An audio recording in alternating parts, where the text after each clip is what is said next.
अस्सलामुअलैकुम। तो पिछली नोटिस जो क्लशर की आई थी उसमें ज़्यादा तो कुछ नहीं बताया गया था, एडमिशन के बारे में खाली बताया गया था और ये भी बताया गया था कि एग्ज़िट जिसको करना है उसको भी हम मतलब एक्सप्लेन करेंगे कि फॉर्मेलिटीज़ क्या क्या है। बट आज जो है नई और नोटिस आई है और इसको हम एक्सप्लेन करेंगे कि आखिर 7th और 8th सेमेस्टर का जो एडमिशन है ये क्या है। ठीक है, तो एग्जिट भी अगर आपको करना होगा तो उसको भी हम थोड़ा सा एक्सप्लेन करेंगे। तो देखो, सबसे पहली बात, ये जो नोटिस है ना 7th और 8th सेमेस्टर की, ये खाली 2022 बैच के लिए आई हुई है। देखो, ये जो 2022 बैच है ना एनईपी का, तो उनके लिए आई है।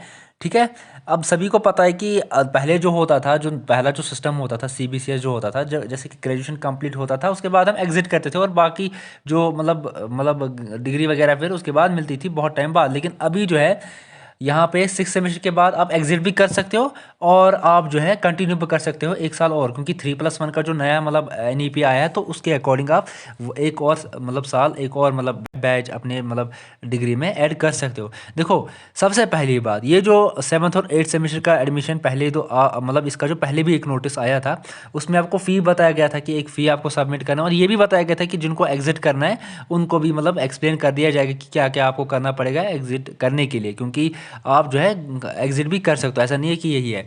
बट यहाँ पे एक चीज़ है, अब जो करना चाहते हैं 7th और 8th सेमेस्टर में एडमिशन, तो यहाँ पे क्राइटेरिया भी है। तो सबसे पहले हम समझते हैं ऑनर्स वर्टिकल को। देखो, क्राइटेरिया दोनों का अलग अलग है, जो रिसर्च वर्टिकल और ऑनर्स वर्टिकल है ये दोनों अलग अलग क्राइटेरिया है इनका। बट हम जो है पहले दोनों का समझेंगे, लेकिन पहले हम जो है ऑनर्स वर्टिकल का जो है समझेंगे। देखो, इसमें अगर आपको ऑनर्स वर्टिकल आप में आपको अप्लाई करना है तो इसमें आपको जो है कम से कम आपको जो टोटल क्रेडिट्स है ना उसमें जो है आपको 50% क्लियर होना चाहिए आपको। ठीक है, 5th सेमेस्टर तक। देखिए, 5th सेमेस्टर तक आपको जो है 50% क्रेडिट्स जो है कंप्लीट होने चाहिए। बाकी आप जो है आगे चल के भी क्लियर कर सकते हो, लेकिन मिनिमम आपको जो है 50% क्रेडिट्स कंप्लीट होने चाहिए 5th सेमेस्टर तक। 6th सेमेस्टर तक नहीं, 5th सेमेस्टर तक ही आपको जो है 50% जो है कंप्लीट होना चाहिए। और साथ साथ आपने जो है 6th सेमेस्टर का एग्जामिनेशन अपियर किया होना चाहिए। बहुत सारे स्टूडेंट्स अपियर नहीं करते हैं ना एग्जाम में, तो इस वजह से यहाँ पे मैं बता रहा हूँ कि 6th सेमेस्टर का एग्जाम भी आपको जो है अपियर करना उसके लिए कंपलसरी है। उसके बाद अगर आपके पास ये जो मतलब आपके पास अगर ये मतलब क्राइटेरिया अगर आप फिल करते हो ना, तो आपको जो है मतलब फिर आप जो है एलिजिबल हो इसके लिए 7th सेमेस्टर के लिए। ठीक है, ऑनर्स वर्टिकल की हम बात करें। ठीक है, और जो एडमिशन है ये आपका जो है प्रोविजनल होगा और आपका जो एडमिशन है वो रेगुलराइज्ड तब किया जाएगा जब आपका जो है रिजल्ट आएगा 6th सेमेस्टर का।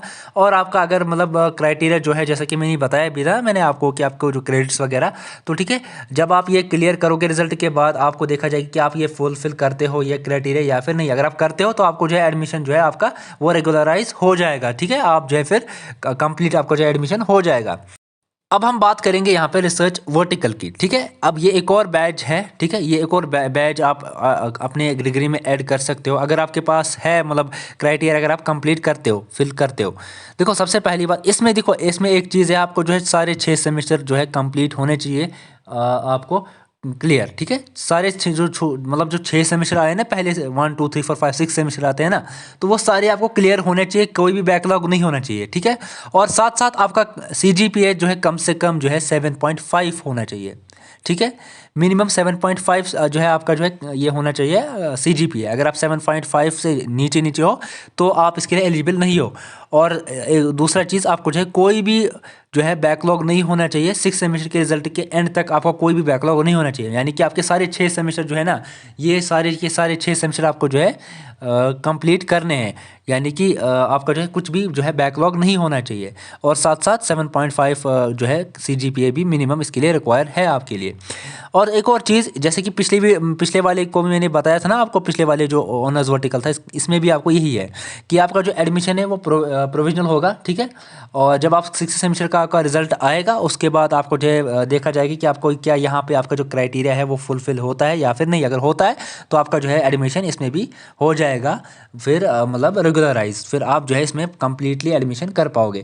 तो देखिए, यही है इसमें, बाकी इसमें कुछ और नहीं है। अगर आपका कोई और डाउट रहता है ना इसके बारे में, ठीक है, हाँ, अब एग्जिट की बात रहती है।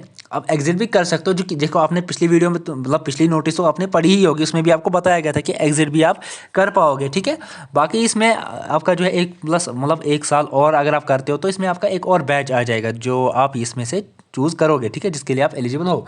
बाकी अगर आप एलिजिबल नहीं हो तो आपको खाली एग्जिट का ऑप्शन आएगा, क्योंकि इसमें जो है एलिजिबिलिटी यहाँ पे इन्होंने रखी है, क्राइटेरिया इन्होंने रखा है। बाकी इस वीडियो में इतना ही। अगर कोई और डाउट आपके पास है तो आप मुझे कमेंट बॉक्स में बता सकते हैं, तो उसका रिप्लाई इंशाल्लाह दिया जाएगा आपको। इस वीडियो में इतना ही। अल्लाह हाफ़िज़ स्टूडेंट्स, टेक केयर।